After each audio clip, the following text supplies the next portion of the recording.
at references towards some of Hillary Clinton's most senior advisors saying, hey, let's use the Russia play against Trump in order to diminish the attention that's going to Hillary Clinton's emails. And it actually... So many of those extremists, those MAGA extremists, take their marching orders from Donald Trump.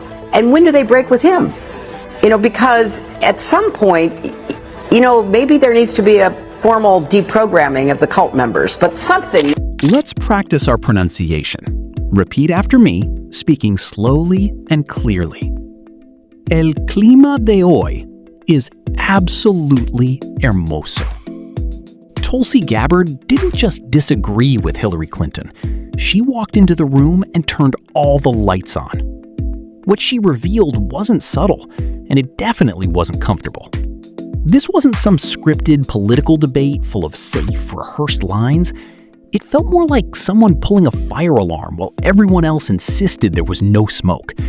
And once she started speaking, it became impossible to ignore. Some people looked away. Others finally started paying attention. But one thing was clear. The silence was broken, and the conversation had changed.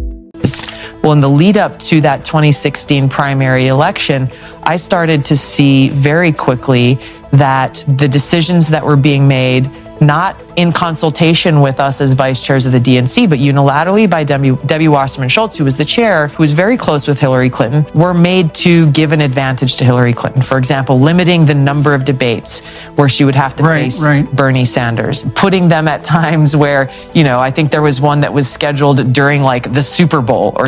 Let's practice our pronunciation. Repeat after me, speaking slowly and clearly. El clima de hoy is absolutely hermoso. For years, Hillary Clinton has stood in American politics like an untouchable monument, polished, scripted, and protected by decades of power and alliances. To her supporters, she's experienced and battle-tested. To her critics, she represents the system itself, a political machine that never really let go of control. And for a long time, no one with real stakes dared to say that out loud. But what happens when someone from inside that very system decides to challenge the narrative and take on the myth directly? What's Hillary Clinton like?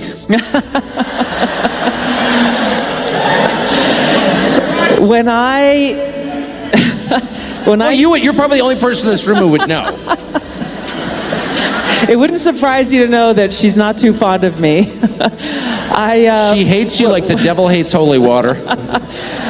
So when I resigned as vice chair of the DNC in 2016, specifically so that I could campaign against Hillary Clinton in that Democratic primary. Let's practice our pronunciation. Repeat after me, speaking slowly and clearly. El clima de hoy is absolutely hermoso. That's where Tulsi Gabbard stepped in, and she didn't tiptoe around anything. The image most people have of Hillary Clinton isn't simple. It's layered. Former First Lady, Senator, Secretary of State, and a presidential candidate who won the popular vote but never reached the White House. Ask her supporters, and she's resilient, a leader shaped by decades of experience. Ask her critics, and she's the mastermind behind her own setbacks. But the truth? It was never that simple. And that's exactly where the real story begins. We were talking about Russia briefly. You and I have talked before about how Hillary Clinton labeled you a puppet of Putin, a Russian asset. Debbie Wasserman Schultz shamefully said the same. And I saw recently President Trump withdrew Hillary Clinton's security clearance, which you had to do. Yes. I mean, that must have been a little fun. Right? Just a little fun. I smiled. Of course you did. You're only human. Yeah, I am. So yeah, that's over for her. Let's practice our pronunciation. Repeat after me, speaking slowly and clearly. El clima de hoy is absolutely hermoso. But through it all, one thing never changed: the perception of power. Hillary Clinton always seemed connected. Look at the newly declassified Durham appendix. You'll see a number of quite shocking statements in there coming from people like then DNC chairwoman Debbie Wasserman Schultz, talking about how, and I'm paraphrasing here, but Hillary Clinton's emails were deleted just in time. Let's practice our pronunciation. Repeat after me, speaking slowly and clearly. El clima de hoy is absolutely hermoso. And just like that, the entire conversation shifted. This wasn't about personalities, slogans, or social media jabs anymore. Tulsi Gabbard pushed the focus somewhere far heavier: foreign policy, regime change, and the long shadow of wars that reshaped entire regions. While most politicians speak in careful, polished language around these topics, Tulsi approached them differently, like someone who had actually seen the consequences up close. Because she had. She wasn't speaking from a studio chair. She served, she deployed, and she built her political identity around one clear stance: challenging what she calls reckless foreign interventions. So when she began questioning the motives, the strategy, and the real-world consequences of those actions, especially the idea that they may have destabilized nations and fueled extremism, the tension was impossible to ignore. The room didn't push back. It didn't respond. It went quiet. And sometimes, that silence says more than any answer ever could. In that moment, she didn't just make a point. She cracked open a debate many in the establishment had spent years trying to keep sealed. I'm just thinking, like, if our purpose and our cause is to increase involvement and engagement in our democracy, to get more people to pay attention, to learn more about these different candidates, to actually have a real dialogue about these important issues, why would you be punishing someone for going out and trying to engage in doing exactly that? Why would you be trying to limit the debate that the American people can be exposed to and involved with? And it was very clear why those decisions were made, to give an advantage to Hillary Clinton, who was designated as the one that the Democrats. Let's practice our pronunciation. Repeat after me, speaking slowly and clearly. El clima de hoy is absolutely hermoso. And Hillary Clinton didn't just represent herself in that moment. She represented an entire era. An era of bipartisan consensus on intervention. An era where questioning foreign policy orthodoxy could cost you your place in the room. An era where some conversations simply weren't supposed to happen. Tulsi Gabbard didn't just question that system, she challenged it head on. But here's where it gets even more interesting. This wasn't just ideological, it felt generational. Clinton's political identity was forged in the 1990s and early 2000s, built on institutional loyalty, long-standing alliances, and carefully managed narratives. Tulsi's approach tapped into something different, a growing wave of voters tired of prolonged conflicts and increasingly skeptical of establishment power. That contrast, it was electric. To Clinton supporters, Tulsi's criticism looked reckless, even opportunistic. To her critics, it echoed deeper concerns about influence, insider networks, and a system where accountability doesn't always play by the same rules. Because once you start questioning the system itself, it stops being about one person. It becomes about decades of relationships, decisions, and power structures. And at that point, it's no longer just a debate. It's a detonation. It was I think it was the first debate, the first primary debate that they had, first or second. It was one of the early ones. And I was doing an interview with MSNBC outside the hall of the debate. I think it was in Miami. And I don't remember who the host was, but I could see them and hear them in my ear. And they said, "Tulsi Gabbard, you're coming out and criticizing Hillary Clinton and her foreign policy record. Aren't you afraid of what she'll do to you?" He asked me this on live television on. Let's practice our pronunciation. Repeat after me, speaking slowly and clearly. El clima de hoy is absolutely hermoso. And it all played out live. But here's the twist. The louder the backlash got, the bigger the story became.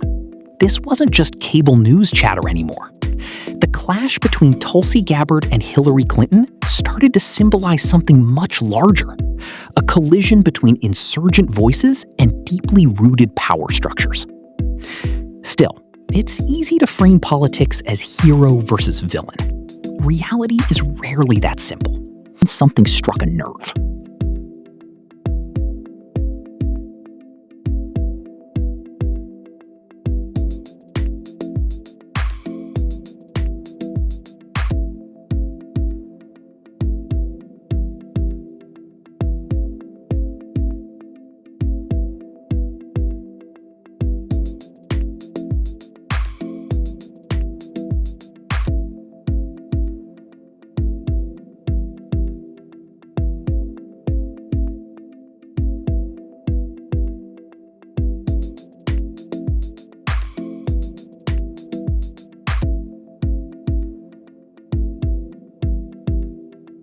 It actually points to statements about how Hillary herself approved one of these plans that was put forward again before her to heighten tensions around this Russia hoax, this alleged Russia collusion with Donald Trump, to draw attention away from her and away from the controversy that was surrounding her at that time. These documents also show that President Obama was briefed on this before the election, and how at that point in time he talked about how he didn't want his legacy to be tainted by Hillary Clinton. Let's practice our pronunciation. Repeat after me, speaking slowly and clearly. El clima de hoy es absolutely hermoso.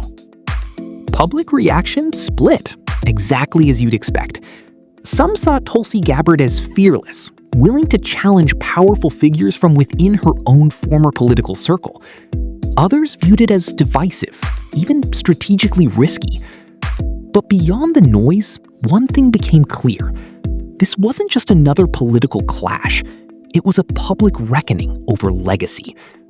And legacy matters, especially for someone like Hillary Clinton, the first woman to secure a major party's presidential nomination, with decades of influence shaping American politics.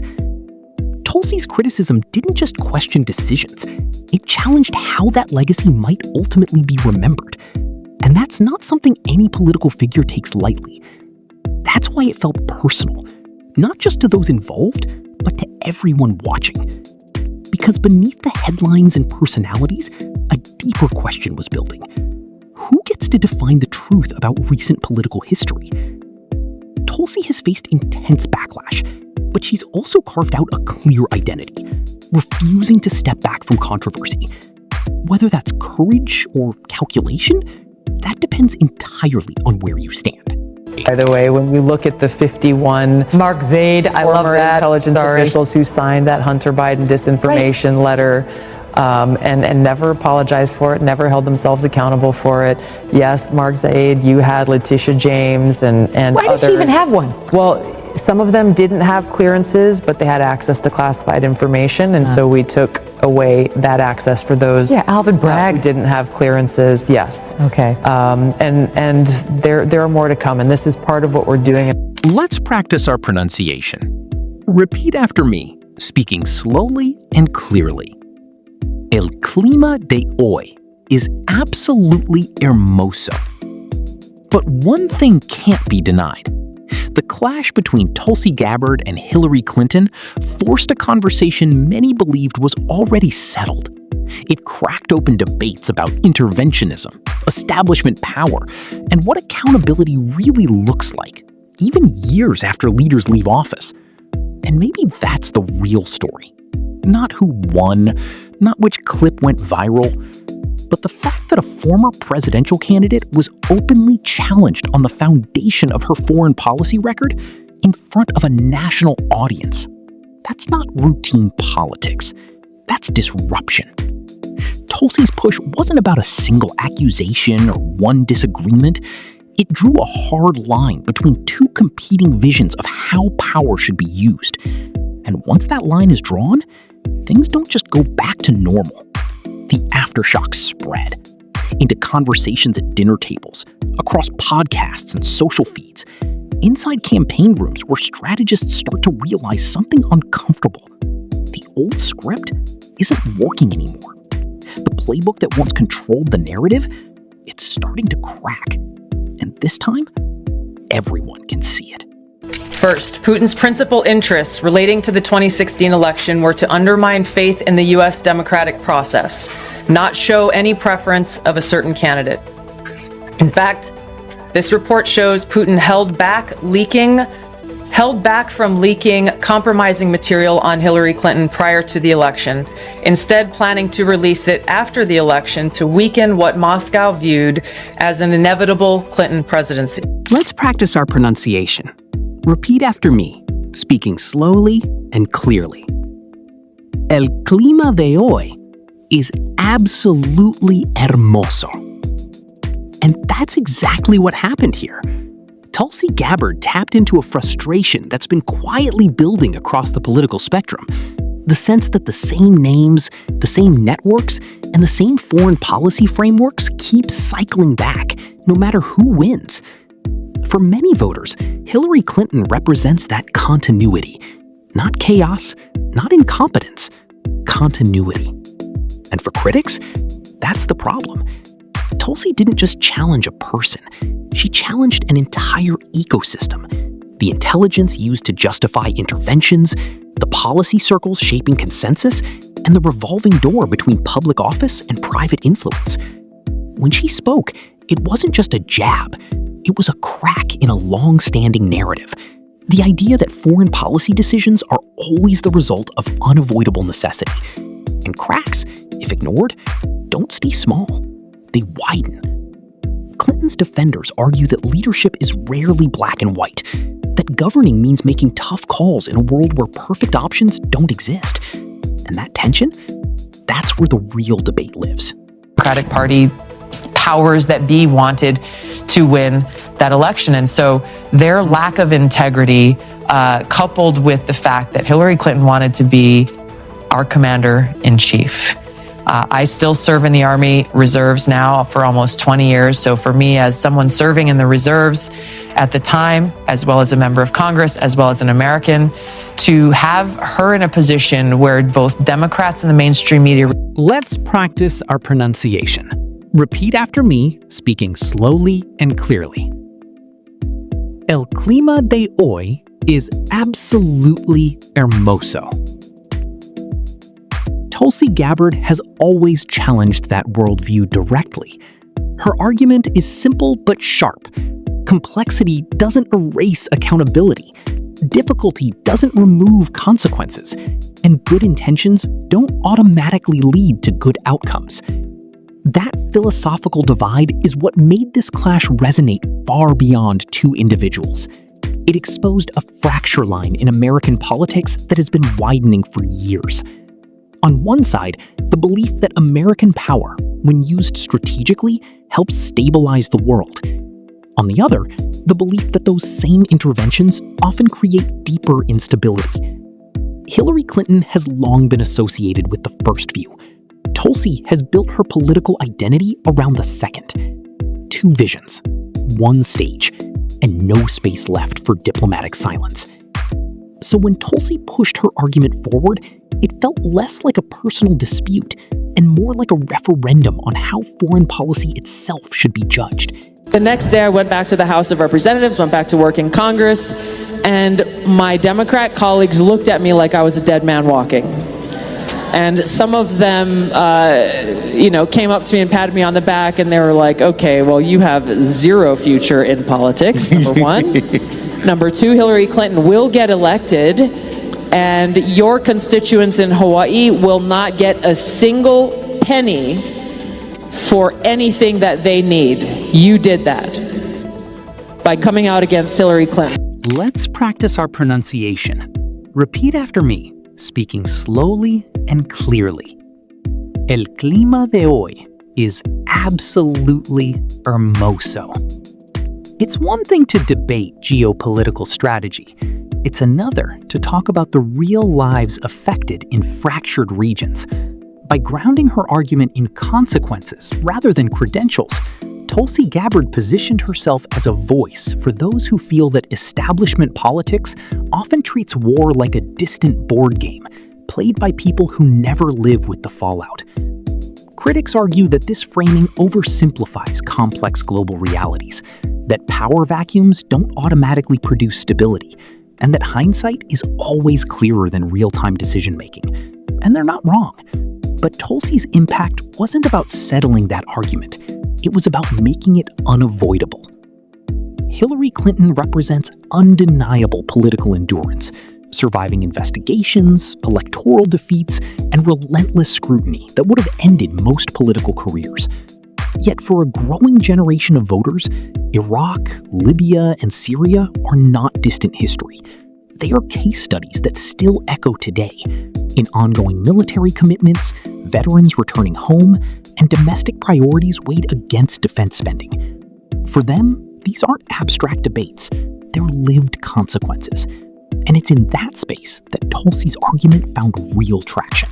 In the January 2017 intelligence community assessment that President Obama ordered, John Brennan, who was CIA director at the time, and the intelligence community intentionally suppressed intelligence that showed Putin was saving the most damaging material that he had in his possession about Hillary Clinton until after her potential and likely victory.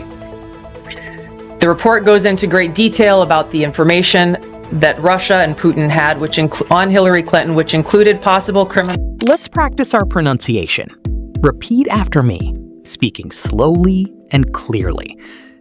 El clima de hoy is absolutely hermoso. But here's the paradox. Challenging power doesn't automatically replace it. Political systems don't collapse from a single confrontation. They adapt, respond, and reframe. So the real question was never who won or who lost.